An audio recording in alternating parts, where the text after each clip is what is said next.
Hi friends, मु सास्वती पुणी थे स्वागत करुच्ची फंटूस ओडिया को नुआ एक कविता सह।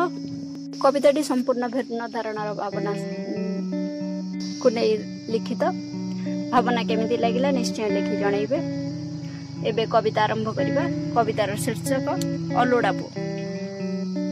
सतरे कोन मु एता अनावश्यक काहेकि ना दरकार नाही बोली विताड़ित हुए मु। दरकार नाही बोली विताड़ित हुए मु जन्मर अल्प कई मास पर।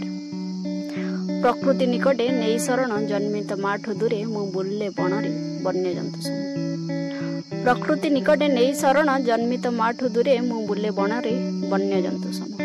दिन तो कटे मक्षीर दारुण स्पर्शे एठी सेठी घूरी घूरी रातिटा मशा चुंबने आउ केबे ग्रासी जाए निद जानी हुएनी। आउ केबे ग्रासी जाए निद जानी हुएनी। पालित मार कथा कानरे पड़े।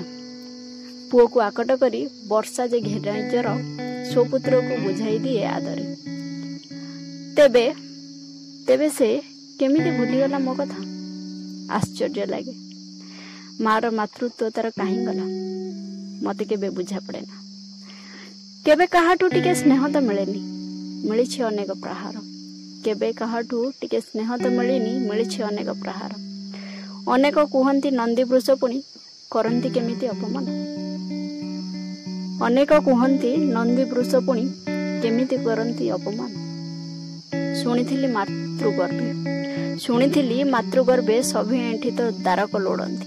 हेले हेले मु कोन पाइन जे अलोड़ा पचारंते मिले उत्तर। बिना बेतने बेगार अयोग्य मु कहीं शिवंक बाहन। बिना बेतने बेगार अयोग्य मु कहीं शिवंक बाहन गोटे अदिनिया व्रत।